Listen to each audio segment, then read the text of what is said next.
No? Okay. Oh, that's nice. Yeah, I was still at guard at the street. I had no idea. I was like, oh. I know. I was like, where's everybody?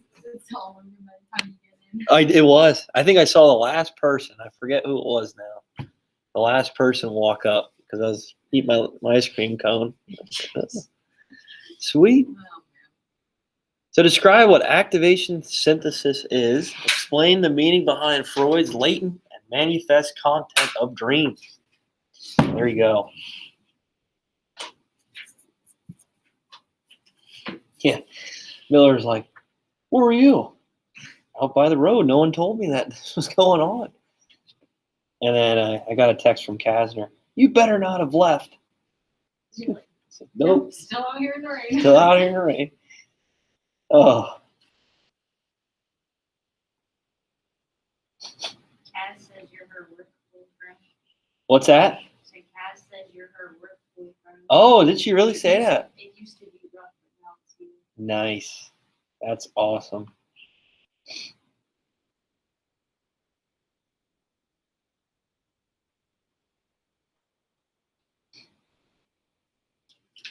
I think I gave her one of my pictures. I think it's on her cabinet. Funny.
All righty. So what is activation synthesis theory? What is that? Booker, what do you got?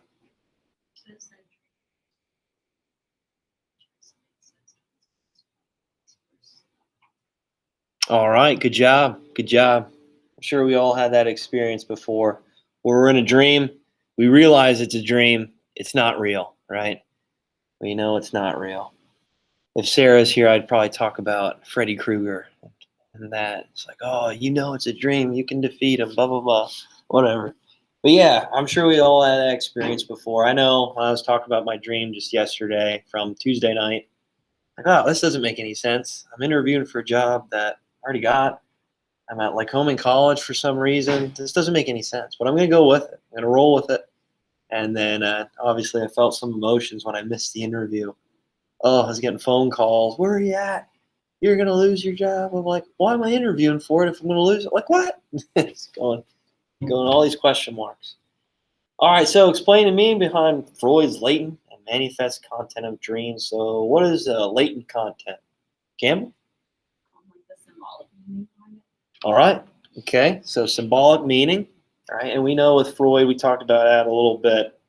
Obviously, he kind of he kind of gets out of hand a little bit with his symbolic meanings and always referring it back to his sexual desires. But it could mean anything, really. I mean, he might resemble it.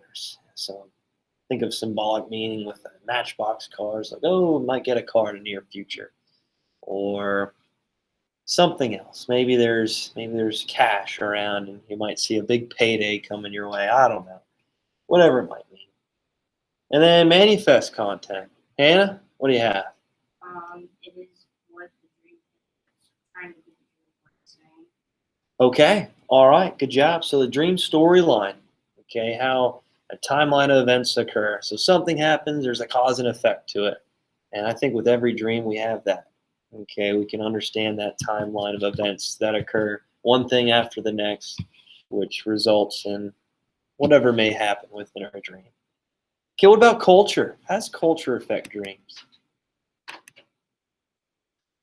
Cam? Like the experiences you have can probably come up in your dreams, like the way you perceive things. Okay, all right, good job. So, especially with people that live in different areas all around the world, they might have different types of phobias or fears. They might have negative dreams that reflect their culture, their experience, some of their memories, right?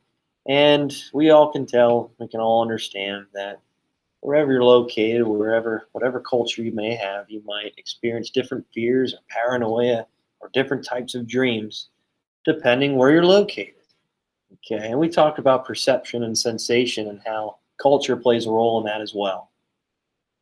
All right, there are some, I guess, to say, links to Freud's idea of manifest and latent content and how that resembles many Native American cultures and Native American ideas of symbolic meaning behind dreams.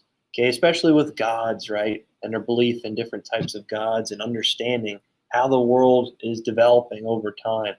And many people resemble Freud's theory of dreams and his beliefs of dreams, his interpretations of it, and reflect it too. And it resembles a lot of Native American culture. I think that's pretty interesting. That's interesting. All right, then yesterday we talked a little bit about um, modern theories of dreams, so information processing, physiological function, and cognitive theory, and how really our experience, our memories, and many people have different theories of why we do dream. Maybe it's our brain disconnecting, and many people believe that this is a way of us trying to think out scenarios and understand our past memories and try to shape that into learning and cognitive development. And we all know our brain just doesn't disconnect, right? That doesn't happen. With different scans and observations of the brain, we understand we actually may have more neural firing and neural connection when we are dreaming than when we're actually in a conscious state when we're not sleeping. I think that's interesting. I think that's, wow, our brain's more active when we do sleep on certain occasions. Nowadays, yeah, Elon Musk, I was just talking about with space, he's doing the same thing with neural activity. It's called Neuralink, and he wants to try to solve some of these issues with people that might have a brain impairment. You guys remember the violinist? You remember watching that video? It's something like that. So, really introducing electrodes into the brain to try to solve some sort of impairment. And I think that's pretty cool. He talks about that in some of interviews and podcasts, and I think that's interesting how he does that. But he talked about dreams. He talked about memories and kind of that basic part of the brain, the limbic system moving to the brainstem, and how in certain occasions we need to make sure we have some sort of experience and if we can remember certain memories. And if we can maybe trigger that with electrodes to the brain, an electrical impulse, a neural impulse, we can help people with dementia or Alzheimer's, right? And I think that's important. I think that's important that we might have that form of technology soon. He was saying in the next 5 to 10 years, we might be able to communicate without even speaking, just telepathically in a way, right? Talking through brain waves, I guess, mind waves. It's crazy, crazy stuff. All right, is there any questions on that? Dreams. okay, with cultures, with different types of understanding and theories of why we do dream. And I know yesterday we talked about sleep debt. So sleep debt, we already know and understand that, oh, you're going to be fatigued. It might be because of loss of sleep. We see more accidents. And, with the difference in daylight savings times, we all understand that, without loss of sleep, there's more accidents. That's pretty self-explanatory. We might feel drowsy. We might not have the reflexes we might usually have. We might have a different personality. We might have, I don't know, a difference in releasing of hormones within our body. Okay, so real quick, this is what I want you guys to work on today. So this is an activity. You'll just need to read your book, and it's called Sleep Disorders. So I'd like you guys to read this. So certain disorders here labeled. I'd like you to read about it in your book. Okay, when it occurs, what causes it, what treatments are available that maybe help some of these sleep disorders. I must have missed, yeah, I put when. Okay, I'll fix that. All right, that's what I got. That's what I want you guys to work on right now. So pages 187 to 188 in your book, and then just go through this chart, fill it out. You might have to research it on your iPad. That's fine, but just try to complete that. All right.